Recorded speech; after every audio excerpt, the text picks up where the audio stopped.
네, 안녕하세요. 조현경 논술 강사입니다.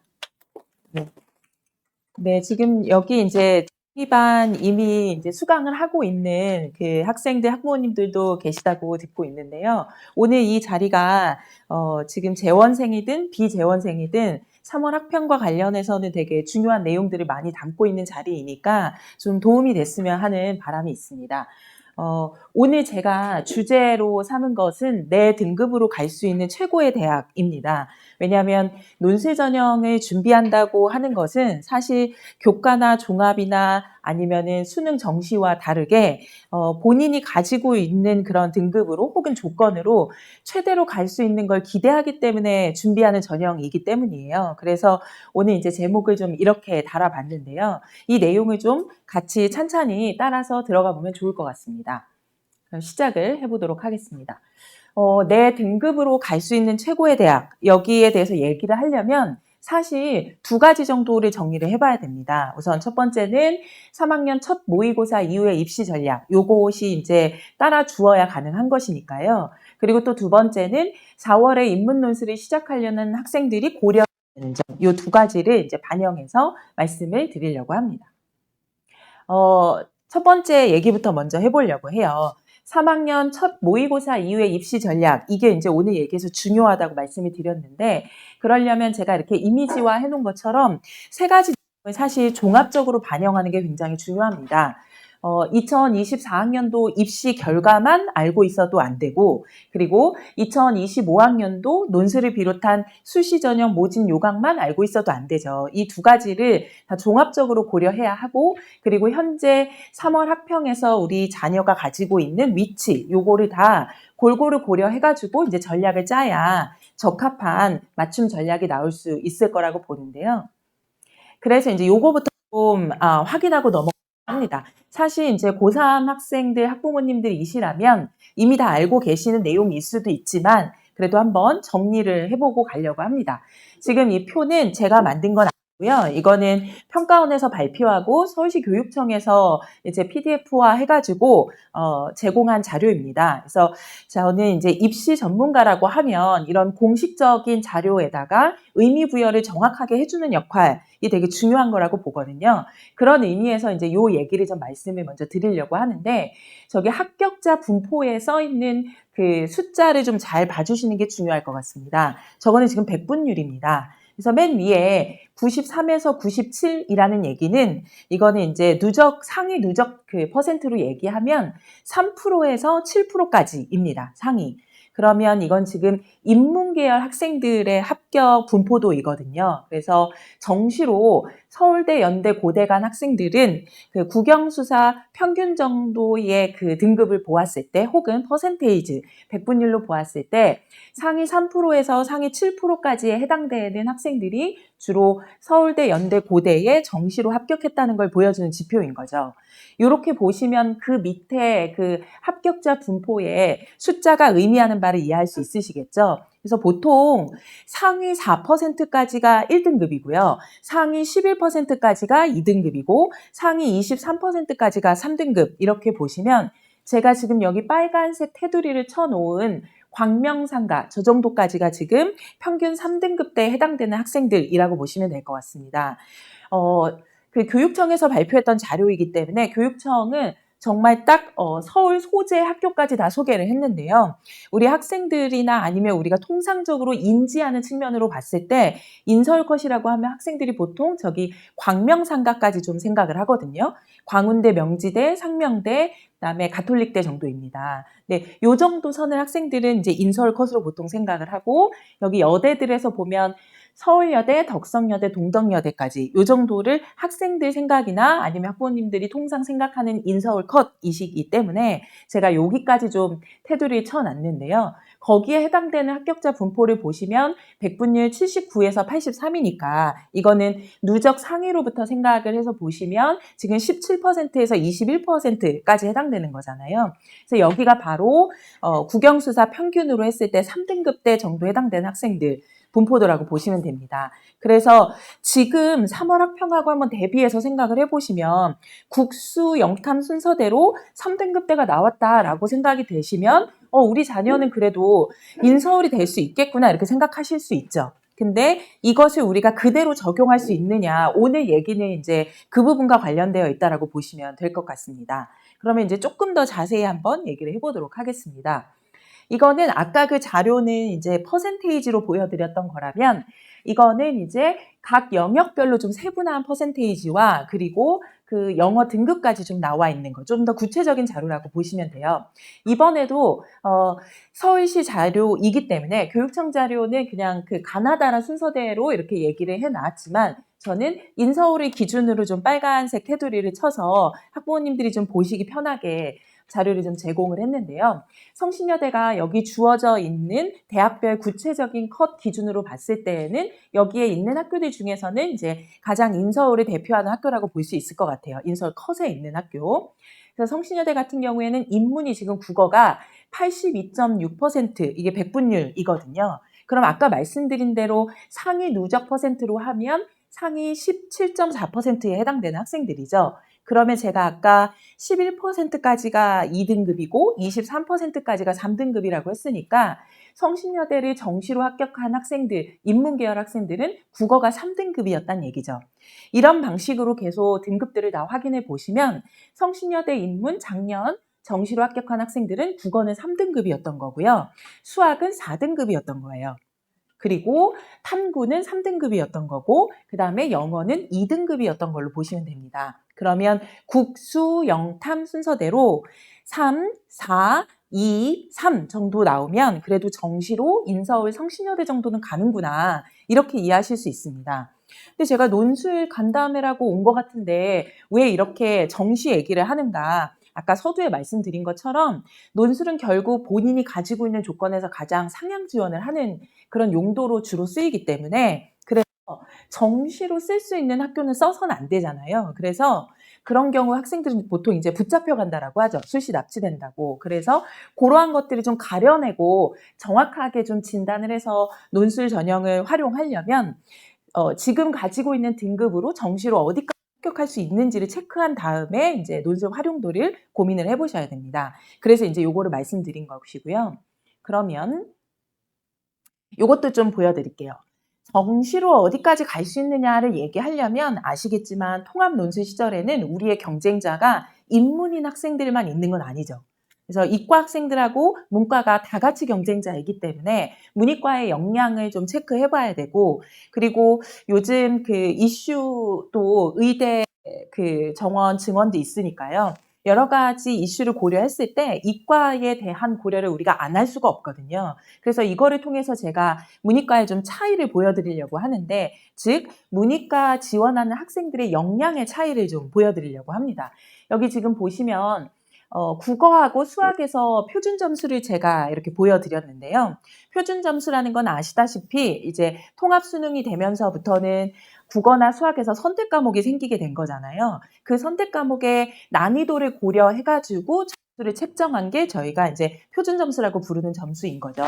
그래서 보통 통상 표준 점수의 만점 점수가 높은 과목은 난이도가 높은 문제들을 푼 학생들이 선택한 과목 이렇게 보시면 됩니다. 그래서 여기 지금 보시면 언매하고 화작 중에 지금 만점자의 점수가 언매가 화작보다 4점이나 높은 거 보이시죠? 이거 작년 수능입니다. 그리고 수학도 마찬가지로 확통을 선택한 학생들이 대부분은 문과이니까 확통을 선택한 학생들보다 미적 기하를 선택한 학생들의 그 점 표준 점수가 훨씬 더 높은 거 아시겠죠?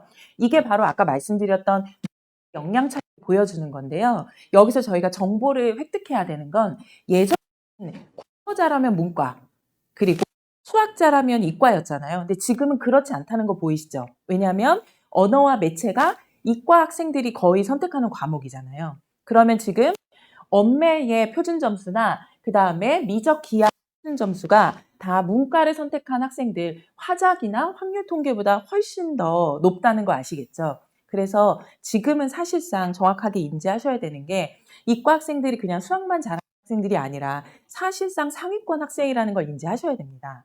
이것이 이제 그거를 굉장히 잘 보여주는 정보 라고 보셔야 될 것 같고요. 그리고 이제 방금 보여드렸던 내용들을 이렇게 그래프로 보시면 훨씬 더 잘 인지하실 수 있기 때문에 제가 보여드리는 건데요. 이거는 영어 절대평가를 제외하고 국어, 수학, 탐구만 해가지고 표준 점수의 합산을 한 그래프입니다.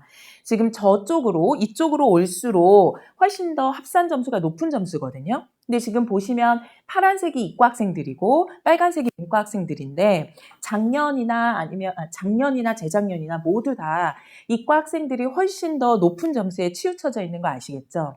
그래서 정시를 지원한다고 했을 때 사실상 이과가 상위권이라는 걸 인정하고 그 위치에서 우리가 어떤 전략을 취할 수 있는가 이거를 좀 생각해 보셔야 된다는 점을 이걸로 좀 강조를 드리고 싶었습니다. 근데 이제 단지 그런 역량의 차이, 개인의 역량의 차이만 문이과의 그런 유불리를 나타내는 건 아닙니다. 여기 지금 보시는 것처럼 애초에 대학에서 정원을 뽑을 때 그 반영 비율 자체에도 수학에 굉장한 메리트를 주고 있다는 것을 보셔야 합니다. 제가 지금 수학에다가 빨간색 그 박스를 쳐놨는데요. 이거는 정시에서 반영 비율이거든요. 근데 국수 영탐 보시면 만약에 이게 100%에서 4개 영역을 동일한 비율로 반영을 했다라고 하면 25%씩 나뉘어야 되잖아요. 근데 여기 지금 보시면 건대 언어 중심에 해당되는 모집 단위라고 하더라도 수학이 30%죠. 그러면 100%에서 30%라는 거는 25% 이상이니까 수학의 영향력이 영어나 탐구보다 높다는 거 알 수 있을 거예요. 그런데 30%는 그래도 양호한 거고 그 밑에 보시면 지금 서강대 봐주시겠습니까? 서강대가 제일 극악무도한 학교죠. 지금 보시면 서강대에는 수학이 43%예요. 근데 저게 자연 계열에 해당되는 학과만 그런 게 아니라 저기 인문, 자연 모두 이렇기 때문에 지금 이과 학생들이 교차 지원하는 거거든요. 그러니까 수학을 잘하면 정시로 문과 해당되는 학교든 이과 해당되는 학교든 훨씬 유리하다는 걸 여기서 아실 수 있을 거예요. 그래서 여기에 지금 보시면 그나마 그래도 조금 문과한테 유리해 보이는 학교가 딱 하나 있죠. 경희대 인문. 그렇죠. 경희대 인문만 유일하게 100% 중에 20%를 차지하고 있는 거 보이시죠?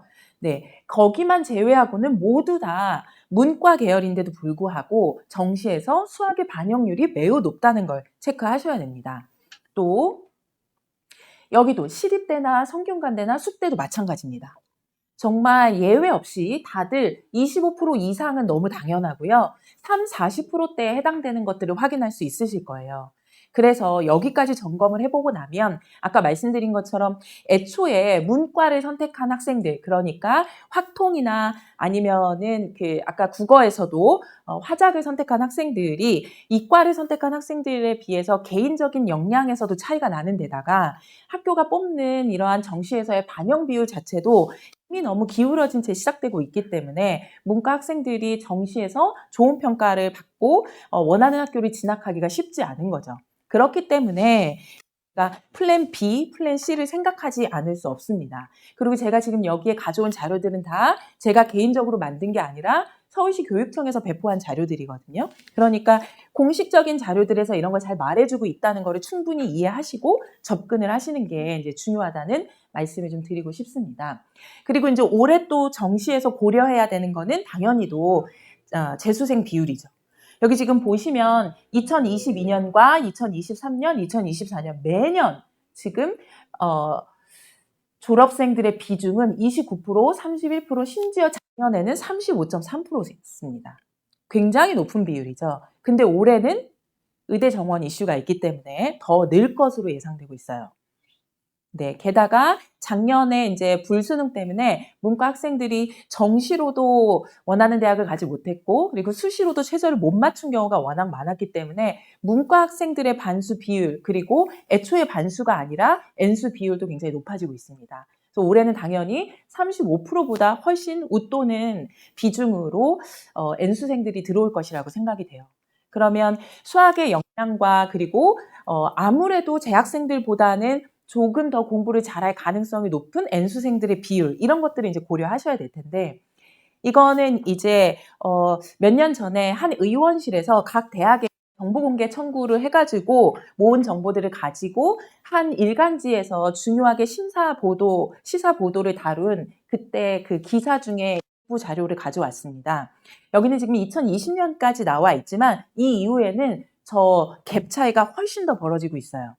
그래서 이게 지금 보여주는 자료가 서울 소재 12곳의 정시 합격자 중에서 N수생의 합격자 비율이 65%를 넘어서고 있다는 얘기죠. 아까 말씀드렸던 것처럼 전체 수능 응시자 중에서 35%에 불과한, 그리고 여기는 2020년이니까 35%도 안 됐던 시절이잖아요. 30% 정도였던 시절에도 불구하고 N수생들이 정시에서 합격하는 비율이 65%를 넘어서고 있다는 얘기입니다. 결국 정시는 재학생들이 합격하기 어렵다는 것을 잘 보여주고 있는 자료인 거죠. 그렇다면 이제 우리는 어떻게 해야 될까? 이제 이 얘기를 좀 해봐야 돼요. 지금 이제 정시 얘기를 좀 많이 했는데, 정시와 관련해서 이제 체감적으로 느낄 수 있는 우리 고3 학생들의 지표는 3월 학평이죠. 왜냐하면 3월 학평은 N수생들이 반영된 집계 지표가 아니니까요. 그래서 3월 학평에서 받은 그 등급과 그리고 수능에서 받은 등급을 연계해서 예측을 해보면 이러한 결과를 확인할 수 있습니다. 이것도 공식적인 자료입니다. 제가 만든 게 아니라 서울 중등 그 연구소라는 이 입시와 관련해서 연구를 하고 있는 서울시 산하에 있는 그 기관들인데요. 거기서 발표한 자료에 따르면 여기 지금 제가 상위권, 중위권, 하위권으로 보실 수 있게 해놓았는데 어떻게 얘네들이 수능 점수를 받는지를 보여주고 있죠. 그러니까 3월 학평을 받았던 등급과 수능과의 상관관계를 보여주는 겁니다. 보는 방법을 좀 말씀드리면 상위권이라고 하는 학생들은 여기 지금 100분율이라고 되어 있는데 100분율 평균 90% 이상이라고 되어 있죠. 제가 아까 상위 누적 11%까지가 2등급이라고 했으니까요. 지금 저기 상위권이라고 해당되는 학생들은 3월 학평에서 1, 2등급을 받은 학생들입니다. 이 학생들의 경우에 수능에서 자기가 원래 받았던 등급에서 1%라도 0.1%라도 상승한 학생들의 비율이 어느 정도 되느냐라고 했을 때 12.5%밖에 안 된다는 얘기죠. 그러면 고3 학생들 대다수, 지금 85.6%는 3월 학평에서 2222를 받았다 하더라도 수능에서는 2222를 받기 어렵다는 얘기를 하는 겁니다. 단지 한 50% 정도가 아니라 85.6%면 거의 대다수라고 보시면 됩니다. 그리고 여기 이제 중위권으로 나와 있는 게 100평이 89%에서 80%이니까 여기가 이제 등급으로 보면 3등급에 해당되는 학생들입니다. 근데 이 3등급에 현재 3월 학평에서 3333 받은 학생들이라고 보시면 되는데요. 이 학생들 같은 경우에도 상승하는 학생들은 31.2%에 불과하죠.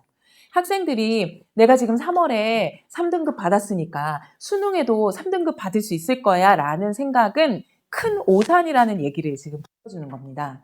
아까 제가 제일 먼저 보여드렸던 게 정시로 성신여대 인서울 합격 그 등급 컷을 국어 3, 수학 4, 그리고 영어 2, 그리고 사탐 3으로 보여드렸잖아요. 그 학생들은 사실상 여기에서 중위권 학생들이 아니라 3월에 상위권이었던 학생들이 나중에 그렇게 받는다는 걸 이게 보여주고 있다는 것이죠. 그래서 3월 학평과 수능과의 상관성은 사실 굉장히 떨어진다는 걸 알 수 있어요. 그래서 지금 현재 등급을 유지하기 위해서라도 지금 공부량의 2배 이상을 해야 된다는 게 이제 입시를 하는 사람들의 주요한 얘기인데요. 근데 사실 그게 너무 어렵죠. 그건 거의 건강을 해치는 수준이라고 저는 생각을 합니다. 그래서 저희가 플랜 B, 플랜 C를 생각하지 않을 수 없다. 이제 이런 말씀을 좀 드리고 싶은 거고요. 그렇다면 플랜 B, C에 해당될 만한 것은 뭐가 있느냐라고 했을 때 당연히 논술입니다. 왜냐하면 수시 중에서 정시가 그렇다면 수시는 괜찮은가로 이제 생각을 해서 플랜 B, C를 만들어야 되는데 아무래도 수시에서도 교과와 종합과 논술이 있는데 교과 같은 경우에는 아시겠지만 내신이 이미 지금 이제 중간고사가 다가오고 있는데 내신이 이미 3.0을 넘어서면 인서울이 사실상 어려운 게 현실이거든요. 그거를 생각하면 사실 정시도 내신도 우리 학생들에게 플랜 B, C가 될 수는 없어요.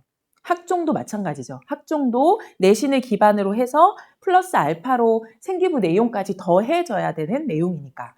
그렇다면 이제 우리한테 플랜 B, C로 남은 건 결국 논술이거든요. 그럼 올해 논술과 관련해서 우리가 주목해 봐야 되는 것은 무엇이냐? 당연히도 상위권 학생들한테는 고대입니다. 고대가 올해 다시 신설되었죠. 그리고 인서울권 학생들에게는 상명대, 신한대, 을지대 같은 학교들이 있습니다. 근데 저 학교들 같은 경우에는 학교 자체는 선호학교가 아닐 수는 있어도 좋은 과들이 있어요. 간호학과, 방사선학과 이런 과들이 있기 때문에 조금 관심을 많이 가지시는 학교이기도 합니다. 그리고 또 그 밑에 이제 논술 비중을 올린 대학이 증가했다는 것도 되게 중요한 정보입니다.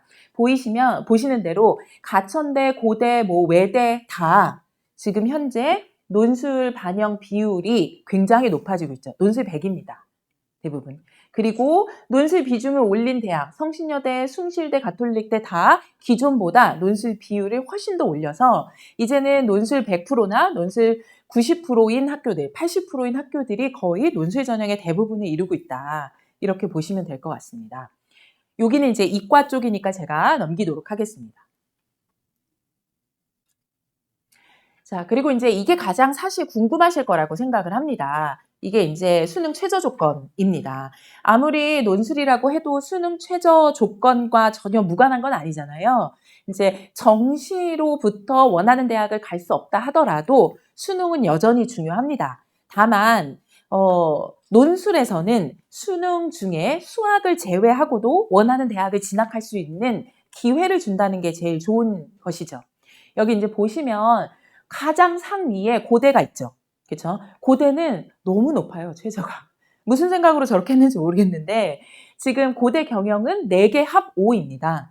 대개 인문 학생들이 4개 합 5는 1, 2, 1, 1로 마치겠죠, 보통은. 그래서 수학이 1이면 의대를 가야 되기 때문에 사실은 수학이 1, 1, 2는 없고요. 보통 1, 2, 1, 2, 2, 이 학생들이거든요. 근데 문과 학생들 중에서 저거를 맞출 학생이 과연 얼마나 될까? 저 최저만 맞추면 사실 5대 1도 안 되는 한 3대 1인 과도 있을 거예요. 그 정도 경쟁률로 해볼 수 있다라고 생각합니다. 그만큼 최저가 맞추기 어렵고요.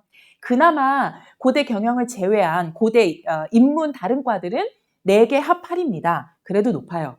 2, 2, 2, 2.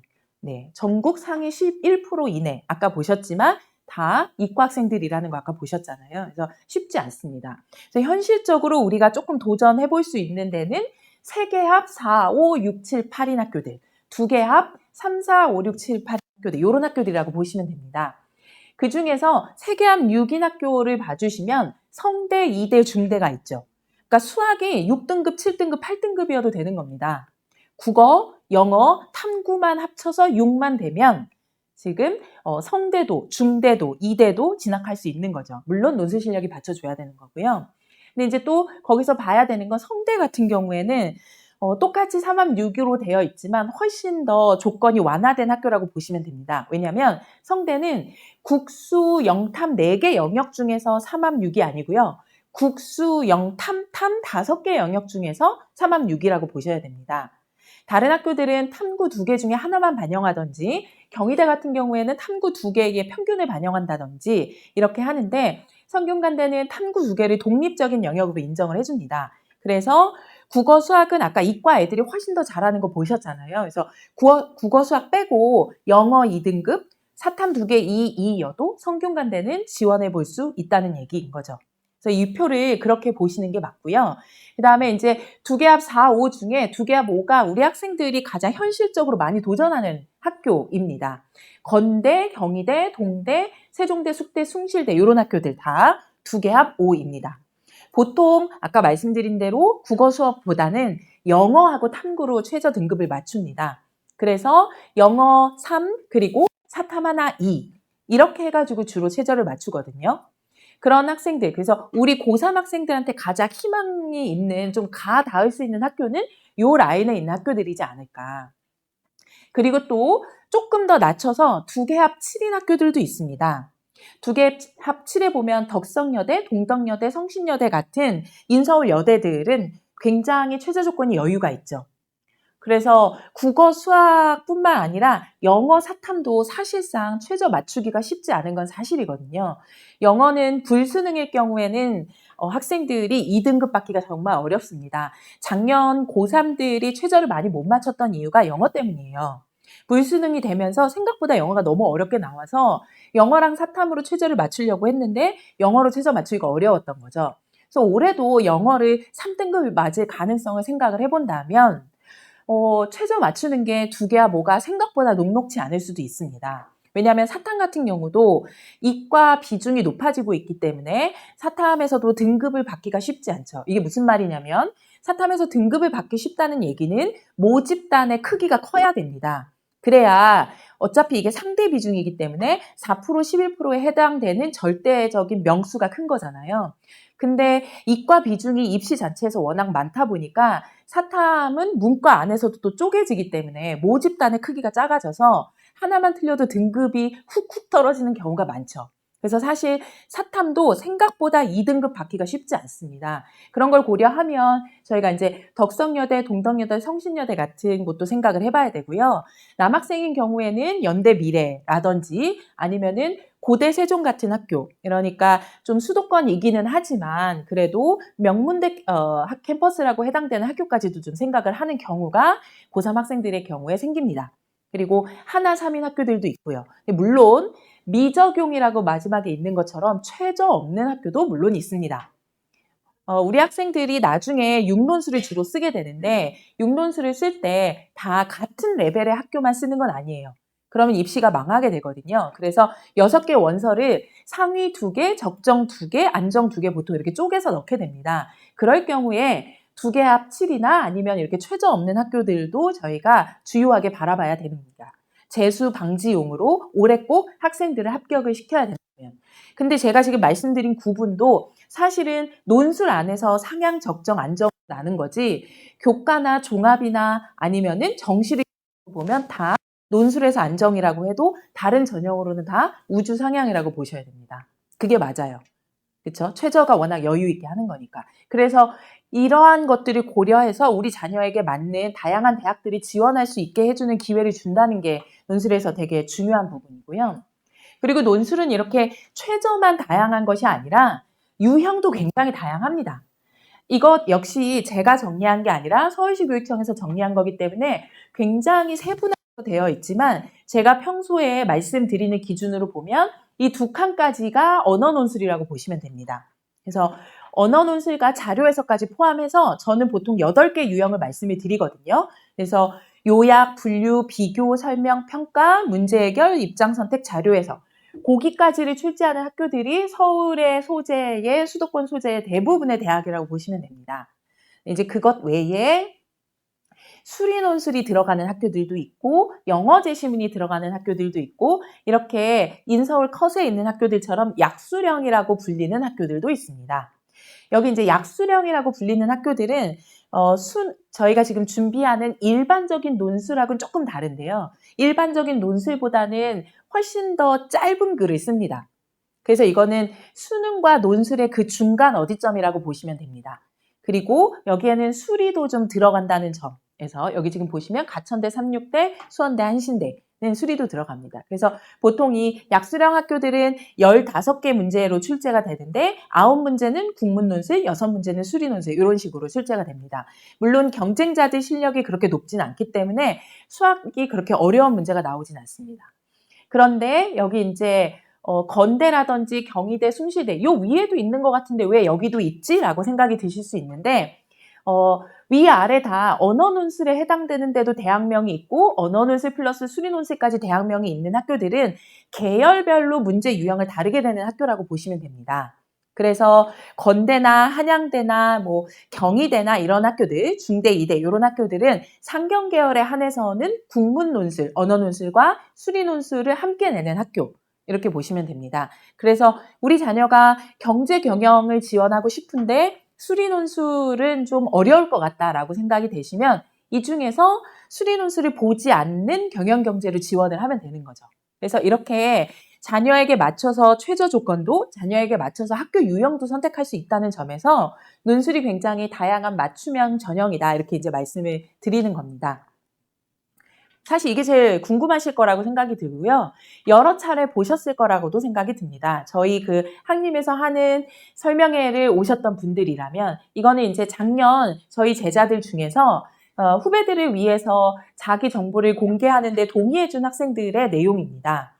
매년 제가 정말 많은 학생들을 합격을 시키고 있는데 그 중에서도 자기 정보를 수능과 내신 다 공개해준 학생들이거든요. 그 중에서도 이제 연대나 한양대처럼 최저 없는 학교를 좀 제외하고 주로 최저 있는 학교들 중에서 지표를 활용할 수 있는 학생들한테 제가 좀 부탁을 했습니다. 저기 맨 위에 있는 학생 특목고라고 되어 있고 서강대 사회과학 계열 최초합한 거 보이시죠? 요 학생 같은 경우에는 15333이에요, 수능이. 당연히도 5가 뭐일까요? 수학입니다. 네, 수학이에요. 지금 여기 제가 수능에 적어놓은 그 숫자의 순서는 모두 다 국수 영탐탐입니다. 지금 그렇게 보시면 맨 위에 있는 학생뿐만 아니라 여기 대부분의 학생들이 다 수학은 1, 2, 3이 있나요? 이거 웃을 일은 아닌데 이거는 현실에 대한 헛헛함으로 자조적인 웃음이라고 1, 2등급이 없는 것까지는 알겠는데요. 3도 없어요. 문과 고3 학생들이기 때문이에요. 여기 지금 다. 그래서 보시면 여기 지금 재수생은 중간에 한 명, 맨 밑에 한 명 이렇게 2명 빼고 다 지금 이 지역 근방에 있는 고3 학생들인데요. 지금 보시면 다 4, 5, 6이죠. 수학이. 그리고 여기에 보시면 최저 미충족 이거는 이 친구들이 6개의 학교 중에 최저를 못 맞춘 학교들 제외하고 최저 없는 학교나 혹은 최저가 낮은 학교를 합격한 학생들이에요. 제가 그런 학생들은 최저 미충족이라고 썼거든요. 저 학생들도 당연히 수학은 4, 5, 6에 해당되는 학생들이죠. 그리고 제가 아무리 부탁했는데도 공개 불가라고 얘기해준 학생도 있어요. 네. 거의 이제 등급이 어느 정도인지는 좀 예상이 되시죠. 이게 지금 문과 고3 학생들의 현실입니다. 보시면. 그래서 이 학생들 대부분 보시면 아시겠지만 영어랑 사탐으로 지금 최저를 맞추고 있는 게 보이시죠? 그렇죠? 그래서 영어 사탐이 굉장히 중요합니다. 지금 고3 학생들에게. 제가 3월 학평 이 시점에 설명회를 강조하는 이유가요. 이 전까지는 학생들이 수학을 포기하고 싶다고 해도 제가 포기하지 못하게 하거든요. 우선 3월 학평까지 보고 얘기하자. 이렇게 말해요. 근데 3월 학평을 보고 나면 제가 조금 과감하게 말합니다. 수학이 3월 학평에서 4, 5, 6인 학생들한테는 이제 버려도 돼. 라고 얘기해요. 왜냐하면 현실적으로 우리 고3 학생들이 4개 영역을 다 3등급 이내로 올릴 만한 시간적 여유가 없습니다. 남은 기간 동안. 그러면 그나마 상위권 학생들은 국어, 영어, 사탐 3개 영역을 올릴 수 있어요. 그래도 올리려고 노력을 할 수 있어요. 하지만 중위권 학생들 같은 경우에는 2개만 집중하기도 벅차거든요. 사실은. 학생들이 가지고 있는 역량상. 그래서 3월 학평 보고 가채점 결과 보고 나면 아까 3월 학평과 수능의 상관관계 보여드렸잖아요. 대다수 현재 1, 2등급이 나온다 해도 그 학생들의 86.5%가 하락한다고 되어 있는 것으로 생각을 해보시면 학생들이 엄청 2배 이상의 공부량을 늘린다고 해야 비로소 좀 상승할 수 있다. 이렇게 보신다면 좀 이제는 선택과 집중을 해야 할 시기가 왔다. 요거를 좀 생각하셔야 됩니다. 그 다음에 이제 이 학생들 내신도 봐주세요. 내신도 다 3, 4, 5인 거 보이시죠? 왜냐면 1, 2등급이면 교과랑 종합 준비하니까요. 그래서 보통 3자를 달기 시작하면 무조건 논술입니다. 이건 뭐 필수예요. 선택의 여지가 없다고 생각하고요. 그리고 이 학생들이 수강한 시점이 대부분 다 유형편이란 거 보이시죠? 유형편은 지금 1학기 때를 얘기하는 겁니다. 그러니까 1월에 시작하든 2월에 시작하든 뭐 4월에 시작하든 어쨌든 1학기 때 시작한 학생들. 근데 물론 보시면 이렇게 이 친구는 대단한 학생이에요. 그 파이널 순서에만 왔었어요. 11월에만 왔는데도 합격을 했습니다. 이런 학생도 있죠, 당연히. 이건 근데 개인적인 역량이라고 봐요. 제 역량이라고 생각하지 않습니다.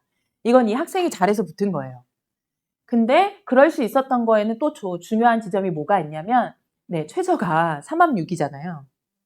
이대 경제학과 같은 경우에는 3합6이에요. 문과 학생들이 3합6을 거의 못 맞춘다고 말씀을 드렸죠. 이대 경제학과는 그리고 수리논술이 들어갑니다. 그러니까 원래 수학을 잘하는 학생이니까 붙은 학생입니다. 이 친구는 국어가 3이고 나머지가 2, 2, 2로 나와서 최저를 맞춘 학생이에요. 근데 왜 나중에 왔냐? 이 친구 같은 경우에는 원래 1111 나오던 학생이에요. 그래서 정시로 하겠다 했는데 그러지 않을 가능성이 있을 거라고 생각하고 미리 원서를 보험으로 넣어 놨었던 거죠. 근데 안 오게 될 거라고 생각했는데 오게 된 겁니다. 근데 다행히 자기가 가진 역량 때문에 합격한 학생입니다. 그래서 이 학생을 제외하고 다 지금 시작한 학생들이라는 거를 좀 주목해 보셔야 합니다. 지금 여기 이제 2학년 때부터 시작한 학생들도 있고, 그다음에 대학 분별 수업이라고 하는 건 여름방학 때부터인데요. 이 친구 같은 경우에는 여름방학 때 시작하긴 했지만 저한테 온 게 여름방학인 거고 그 이전에 다른 학원에 다녔던 경험이 있는 학생입니다. 그래서 사실상 이 대학별 수업에서 5원 파이널 수업만 들은 학생을 제외하고는 다 논술을 1학기 때 시작해서 플랜 B, C에 대한 대안을 가지고 있었던 학생들이라고 보시면 될 것 같습니다. 그래서 이제 좀 결론을 내려보면 3월 학평 이후에 논술의 활용에 있어서 저는 이 첫 번째 얘기를 굉장히 강조하고 싶어요. 이거는 지난번에 있었던 3월 학평 이후에 수능 분석을 했을 때 저희 그 홍영영 본부님께서도 되게 강조했다고 제가 알고 있습니다. 근데 이거는 입시를 하는 사람이라면 강조하지 않을 수 없기 때문에 모두가 한 목소리로 얘기하는 거거든요. 평범한 전략과 학습은 통계적 예측에서 다수, 아까 말씀드렸던 그 하락하는 86.5%에 해당될 수밖에 없어요. 하던 대로 해서는. 그래서 공부량을 2배로 늘리든지 아니면 전략을 바꿔야 되는 수밖에 없습니다. 근데 공부량을 지금보다 더 늘린다는 게 글쎄 사실상 그게 순공 시간이 나오기가 쉽지 않죠. 학교를 다니고 있고 그리고 잠을 줄인다는 건 너무 좋지 않은 방법이라고 생각을 하고요. 그래서 결국 3월 학평 가채점 결과 수학이 4등급 이하라면 이하니까 4등급부터인 거죠. 그래서 수학이 4, 5, 6, 7이 나왔다. 그러면 뭐 다른 고민이 필요 없습니다. 논술이 필수입니다. 수능 준비에 선택과 집중이 필요해요. 수학을 제외한 나머지 과목으로 최저를 맞추는데 만전을 기해야 됩니다. 물론 제가 여기 가로 안에 쳐놓은 것처럼 수학을 반영 안 하고도 정시로 대학을 갈 수 있는 학교가 있긴 있어요. 제가 여기 써놓은 것처럼 서울여대, 성공회대, 총신대, 인서울에서는. 저 3개 학교는 국수, 영탐 4개 영역 중에 상관없습니다. 3개만으로 정해요. 그런데 수학이 안 나온다고 해서 그러면 여기를 갈 수 있겠네 생각할 수 있지만 대신 국어나 영어나 탐구가 2등급 정도 나와줘야겠죠. 그래서 저는 사실 2, 4, 2, 2 정도는 그래도 돼야 그래도 인서울 컷은 할 수 있다 이렇게 많이 말씀을 드립니다. 그거 기준으로 좀 판단해 보시면 될 것 같고요. 그 다음에 이제 여기까지는 계속 수능 영역별 등급과 관련된 얘기였다면 그 다음에는 내신과 관련돼서 아까 잠깐 말씀드렸지만 3자를 붙기 시작하면 이미 인서울 교과에는 쉽지 않은 상황들인데 그래도 가능한 학교가 있긴 있죠. 여기 동덕여대, 인서울 컷 여대 중에서 성신여대, 덕성여대는 교과 평균 합격 등급이 굉장히 높습니다. 여학생들 내신 잘하기 때문에 그래서 서울여대라든지 덕성여대나 성신여대는 교과 내신 그 합격자 컷이 다 2점대거나 1점대예요. 하지만 그나마 그래도 인서울 컷 여대 중에서는 동덕여대가 3점 초반인데 갈 수 있는 과가 일부 있기도 합니다. 그래서 3.2 이상 넘기 시작하면 이미 교과나 종합으로 갈 수 있는 학교는 인서울 안에서는 동덕여대나 삼육대, 서경대 일부 학과 정도로 제한된다. 이렇게 보셔야 합니다. 그래서 이제 4월에 논술이 시작하려고 하는 학생들에게 제가 좀 제안을 하는 건 논술의 특징을 좀 이해해야 된다 이거죠.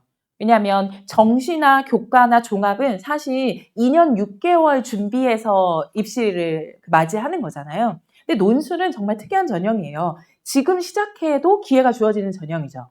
왜냐하면 내신의 실질 반영률이 낮고 그리고 전국에서 논술을 1학년 때부터 시작한 학생들 없잖아요. 논술 선행학습하는 학생 보신 적 있나요? 없습니다. 논술은 일찍 시작해봐야 2학년 여름이에요. 그래서 지금 시작해도 경쟁자들보다 앞서게 할 수 있고요. 그리고 내신이 낮아도 해볼 수 있기 때문에 논술이 굉장한 기회가 된다고 말씀을 드리는 겁니다. 게다가 아까 말씀드린 대로 주 6일은 수능 공부하고 딱 주 1일 4시간만 논술을 해도 아까 그 학생들 다 합격한 거 보셨죠? 왜냐하면 아까 말씀드린 것처럼 아직도 6월, 7월, 8월 혹은 9월에 원서 쓰고 나서야 논술하러 오는 학생들이 너무 많아요. 제가 수강생들 기록을 매년 말에 보면 여름방학까지 등록한 학생들, 제 재원생들과 파이널까지 등록한 학생들을 보면 2배입니다, 거의. 아직도 9월, 10월, 11월에 오는 학생들이 있어요. 근데 그 학생들 중에서 합격하는 학생들은 굉장히 드물다는 사실, 이게 되게 중요하죠. 그래서 지금 시작만 해도 이게 되게 앞선 준비라는 게 교과나 종합하고 수능하고 다른다는 점, 이게 되게 중요하고요. 그 다음에 내신의 실질 반영률이라는 표현 제가 이렇게 써놨는데, 내신의 실질 반영률이라고 하면 9월 달에 지원했을 때의 경쟁률, 내신 실질 반영률 말고 이거 먼저 말씀드릴게요. 실질 경쟁률.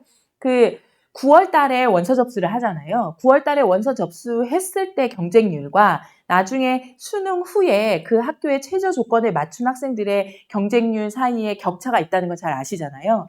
여기서 말하는 실질 경쟁률이 바로 그거죠. 그래서 세계 합6을 맞췄다라고 하면 아까 말씀드렸던 중대, 이대, 성균관대 같은 학교들은 과별, 계열별 학교들이 발표하는 경쟁률을 보면 15대 1 내외입니다. 최초 경쟁률들은 훨씬 더 높거든요. 80대 1까지 가는 학교들도 있지만 실제 경쟁률은 15대 1 내외. 그리고 한 특정 학과를 말씀드리면 중대 같은 경우에는 1대 1인 과도 있었고 5대 1인 과도 있었습니다. 이게 이제 논술에서 실질 경쟁률을 강조하는 이유가 거기 있고요. 그 다음에 이제 내신의 실질 반영률도 주목을 하셔야 됩니다. 교과랑 종합과 다르게 논술은 1, 2등급을 제외한 3등급부터 온다라고 말씀을 많이 드렸는데, 논술에서 내신의 실질 반영률이 낮다는 게 단지 경쟁자들의 실력이 낮다라는 의미뿐만 아니라 아예 학교가 점수를 배정하는 방식에서도 내신 가지고 변별을 내지 않겠다라는 의지가 굉장히 강합니다. 우선 첫 번째로는 아까 말씀드렸던 것처럼 논술 100인 학교들이 계속 증가 추세인 거고요. 지금 연대, 성대, 이대, 외대, 경희대, 덕성여대, 동덕여대 다 논술 100입니다. 내신 아예 반영하지 않아요. 게다가 반영하는 학교들이라고 하더라도 내신 반영률은 10%, 20% 정도 선이에요. 근데 10%, 20%도 어떻게 반영되는 거냐? 이 말씀을 좀 말씀드리고 싶습니다. 100점 만점 중에 80점이 논술이고 20점이 내신이라고 한다면 내신이 1등급에서 9등급까지잖아요. 그러면 1등급인 학생은 20점 만점. 2등급인 학생은 몇 점일까요? 19.8점이에요. 0.2점 깎여요. 등급 간 격차가 굉장히 낮아요. 그리고 어떤 학교는 아예 어떤 학교라고 하지 않고 그냥 특정해서 얘기하겠습니다. 서강대 같은 경우에는 1등급하고 8등급하고의 점수 차가 1점밖에 안 나요. 내신에서. 100점 만점 중에. 이게 바로 내신의 실질 반영률이 낮다고 말씀을 드리는 겁니다. 그러니까 내신 자체의 반영률이 없거나 있다 하더라도 등급 간 격차가 거의 없습니다. 그래서 이제 저희가 논술하는 학생들한테 제가 가장 많이 말씀을 드리는 거는, 저희도 중간고사 대비, 기말고사 대비 휴강 기간이 있긴 있거든요. 그 기간을 주는 이유는 6, 7, 8을 만들지 말라는 의미입니다. 어차피 1, 2등급은 아니고 3, 4, 5를 유지하라는 얘기예요. 논술에서는 3, 4, 5 정도만 유지하면 어느 대학을 쓰든 감점이 거의 없다. 거의 무방하다라고 보시면 될 것 같습니다. 그래서 제가 말씀드린 그 2가지 지점들도 다 활용을 하셔서 이러한 점들을 고려하신다면 논술을 얼마나 잘 활용하는 게 중요한지가 훨씬 더 잘 체감이 되실 것 같아요. 그래서 지금 말씀드렸던 것들을 좀 정리를 해보면 정시로 가기가 쉽지 않은 환경이라는 건 인지가 되셨을 거고, 그것의 이유는 N수생의 비율과 그리고 수학 역량의 차이라고 보시면 될 것 같고, 수학 반영 비율의 차이라고 보시면 될 것 같고, 그렇다면 플랜 BC가 필요한데 플랜 BC에서 교과랑 종합은 사실 적합하지 않은 경우가 더 많다. 왜냐하면 3.0을 달기 시작하면 이미 인서울이 어려우니까.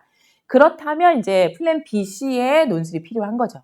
근데 이제 이렇게 중요한 건데 학교에서도 미리미리 얘기해주면 좋을 텐데, 아직도 학교 선생님들이 원서 쓸 때야 비로소 그런 얘기들을 해주시는 학교 선생님들이 많으세요. 그러니까 지금부터 준비하는 게 굉장히 준비하는 것만으로도 도움이 많이 된다. 이거를 좀 생각을 해보셨으면 좋겠고요. 그리고 이제 그렇다면 지금 시작한다면 우리가 어떻게 커리큘럼을 짜야 되느냐? 아까 말씀드렸던 것처럼 언어 논술이라고 하면 최대 빈출 유형 한 8개까지로 쪼갤 수 있습니다. 제가 저기 놓은 것처럼 요약 분류, 비교 설명, 평가 문제 해결, 입장 선택, 자료 해석. 이렇게 수리 논술과 영어 제시문 포함되는 거 제외하고 말씀드린 겁니다. 저렇게 8가지 유형을 1학기 때까지 마스터를 합니다. 여름방학 전까지. 그러니까 6월 말 혹은 반에 따라서는 7월 둘째 주까지. 그때까지 다 마무리를 하면 사실 논술을 하는 학생들은 최소 논술 3개 아니면 6개까지 쓰기 때문에 저 유형만 마스터하면 쓸 수 있는 학교의 유형은 다 정리가 된다. 이렇게 보시면 되고요. 그래서 여름방학 전까지 유형편을 학습하는 게 굉장히 중요합니다. 그래서 그거를 마치고 나면 이제 여름방학 때 이때는 자기가 어느 대학을 쓸지 대략 보이거든요. 왜냐하면 3월 학평과 6월 학평 성적표가 나온 상태이기 때문에 등급 예상이 가능해요. 수능에서 어느 정도 나올지. 3월, 6월 그대로 나온다는 게 아니라 거기서 한 등급씩 떨어질 걸 예상해서 어느 정도인지 저희가 추정을 하는 거거든요. 그걸 기준으로 상향, 적정, 안정을 생각해서 어디 학교 쓸지를 바운더리를 친 다음에 거기서 제가 여기 탐색이라고 써놨죠. 같은 최저 조건에 해당되는 학교라도 이 학교가 나하고 더 맞는지, 저 학교가 나한테 더 맞는지, 다시 말씀드리면 긴 글쓰기 학교가 나한테 맞는지, 짧은 글쓰기 학교가 나한테 맞는지, 자료 해석형이 더 맞는지, 아니면은 사실적인 분석을 해야 되는 요약 분류가 더 맞는지, 이런 걸 이제 탐색해보는 기간이에요. 여름방학 8주는. 그래서 여름방학 8주 동안 그거를 탐색하면 이미 최저 조건도 정리가 된 상태이고 그 다음에 어디 학교 쓸지도 정리가 된 상태이니까 9월 첫째 주, 둘째 주에 원서 쓰고 그 다음에 2학기 때는 원서 쓴 학교들 이제 완성도를 높이기 위한 풀세트 풀기에 들어갑니다. 그래서 이때부터는 저희가 대학별 수업으로 진행을 해요. 그래서 2학기 때는 뭐 연대반, 성대반, 숙대반, 뭐 동덕여대반, 덕성여대반 이렇게 대학별 수업으로 쪼개가지고 준비를 합니다. 제가 오늘 오후에 대치해서 지금 설명회를 하고 다시 이 중계로 온 건데 이렇게 대학별 수업으로 쪼개서 해줄 수 있는 학원이 많지 않아요. 그거는 수강생들이 많고 그리고 학원에서 그 부분에 대해서 되게 중요성을 인지하고 있을 경우에 가능하거든요. 학림에서 합격생들이 많이 나오는 이유는 저는 그 지점에 있다고 보고 있고요. 그다음에 수업 시간은 보통 이렇게 이루어집니다. 총 4시간 중에 설명하고 글씨 첨삭하고 해제하고 이렇게 이루어집니다. 매 시간 새로운 유형을 들어가고 그 유형에 대한 설명을 하고 그 유형과 관련된 기출문제를 풀어보고 첨삭받고 그리고 이제 그 문제에 대해서 해설을 하는 거죠. 은 당연히 제가 직접 하고요. 인원이 조금 있는 반은 저하고 10년 정도 같이 한 선생님하고 같이 첨삭을 진행을 합니다. 근데 이 선생님 경우에도 명문대 박사 수료라고 이렇게 되어 있는데 서강대 사회학과 박사 하신 선생님입니다. 그래서 저하고 논문 쓰시지 않을 때 여유 있으실 때마다 시간을 내어주셔가지고 같이 첨삭을 진행을 하고 있거든요. 그래서 강사가 매주 1대1로 딱 붙어가지고 첨삭을 해준다는 거는 학생들에게 굉장히 좋은 경험이라고 저는 생각을 합니다. 그리고 이거를 좀 생각을 해보셔야 돼요. 논술은 왜 수업이 4시간이나 되나 이것도 많이 질문들을 하시거든요. 이걸로 생각을 하시면 됩니다. 다른 과목들은 소위 말하는 1타 강사라는 게 존재하잖아요. 예를 들면 인강이 가능하죠. 근데 논술에서 1타 강사라고 들어보신 적 있으세요? 왜 그러냐면 논술은 인강만 들어서 좋은 효과를 낸 학생이 사실 없어요, 거의. 네, 첨삭이 정말 중요해요. 그러니까 그 강사가 딱 붙어서 그 쓴 것에 대해서 첨삭해주고 수정 방향을 지도해주고 다시 쓰기 숙제를 내주고 다시 해오면 검사하고 이게 너무너무 중요해요. 그래서 저는 논술이 홈트가 안 되는 이유하고 똑같다고 학생들한테 얘기하거든요. 집에서 운동 안 하잖아요. 결국 짐을 가는 이유는 가서 그 PT 관리를 받으려고 가는 거잖아요. 논술도 마찬가지입니다. 수업 시간에 글쓰기 시간이 있지 않고서 학생들이 논술 풀세트는 100분 정도, 연대는 120분인데 집에서 혼자 온전히 그 시간을 글쓰기 한 학생들 거의 없습니다. 학원에 오면 매주 글 쓰고 첨삭받으니까 이 경험이 누적되는 게 굉장히 중요하죠. 그래서 논술에서 1타 강사가 없는 이유는 저희는 그렇게 많이 좀 설명을 합니다. 그게 굉장히 중요해요. 이제 제가 제 수업하는 거를 영상으로 보여드리는 건 좀 쑥스러우니까 어떻게 수업 분위기를 좀 보여드릴 수 있을까 해서 제가 수업을 매 시간 촬영을 하거든요. 거기에 한 부분을 이제 캡처해서 보여드리고 있습니다. 학생들하고 그 소통을 굉장히 많이 해요. 제가 지금 칠판에 학생들하고 상의하면서 지금 개요 작성하고 있는 부분들이에요. 결국 논술은 구체적인 개요 작성과 그리고 원고지로 문장으로 옮겨진 경험 그리고 잘못된 걸 수정해서 다시 써본 경험이 누적되어야 합격할 수 있어요. 그래서 학생들한테 직접 구체적인 개요 짜는 걸 안내하고 제가 직접 작성한 예시 답안을 보여주면서 계속 모범 답안을 모방하게 합니다. 그리고 저 맨 끝에 있는 그런 분석 틀은 재시문 분석의 틀입니다. 이거는 이제 대학교 1학년 들어가면 필수 교양 시간에 있는 비판적 글쓰기, 대학에서 논문 쓰기를 가르치기 위해서 진행하는 교양 수업들이거든요. 그 교양 수업들에서 진행하는 분석 틀이에요. 그래서 제시문을 읽을 때 어떤 쟁점에 어떤 주장을 어떤 근거 가지고 얘기하는지를 저 분석 틀에 맞춰서 분석을 하는 거죠.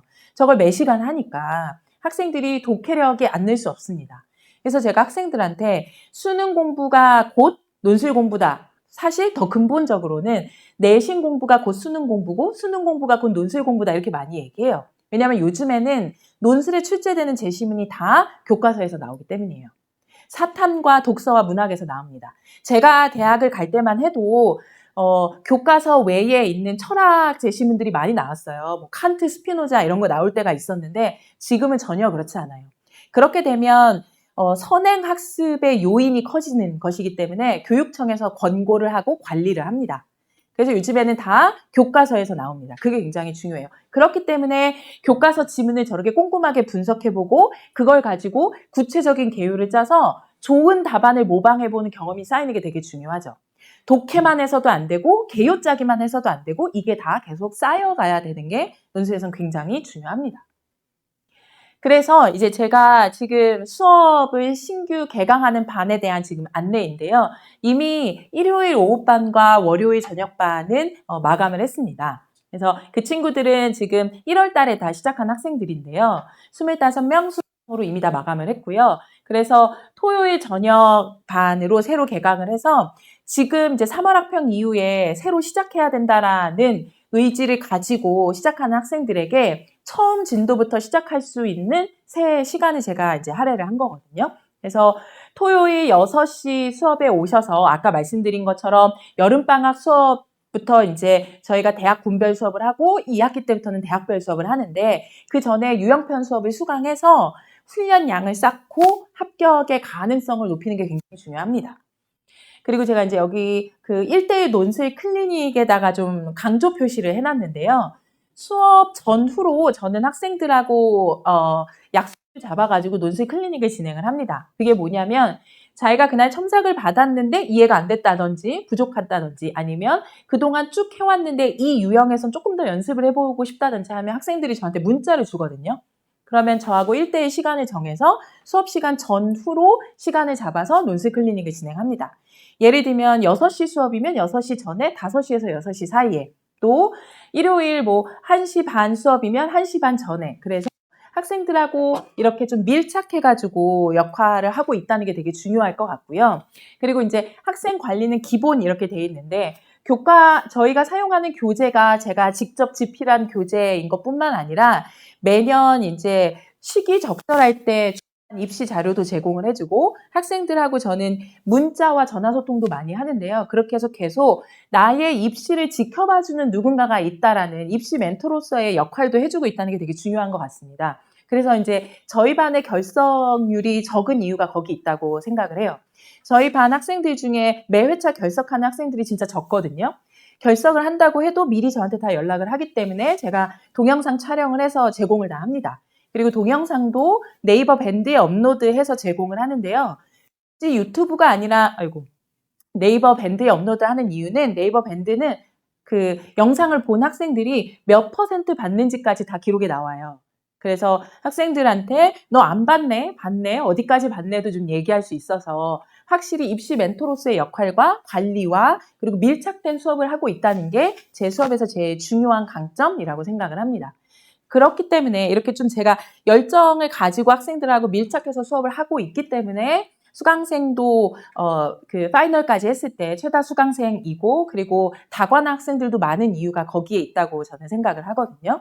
그래서 지금 더 이상 망설이지 마시고 만약에 지금 논술을 새로 시작하려고 오신 분들이시라면 네, 토요일 6시 수업에 대해서 좀 진지하게 생각을 해보시는 게 되게 중요할 것 같고요. 그리고 아까 저희가 시작할 때 실장님께서 말씀하셨지만 이번 주말에 저희가 이제 예약을 해주시면 제가 전화 상담도 진행을 하고 있으니까요. 대면 상담도 가능하니까 우선 남겨주시면 이제 소통을 해서 일정은 정리를 하도록 하겠습니다.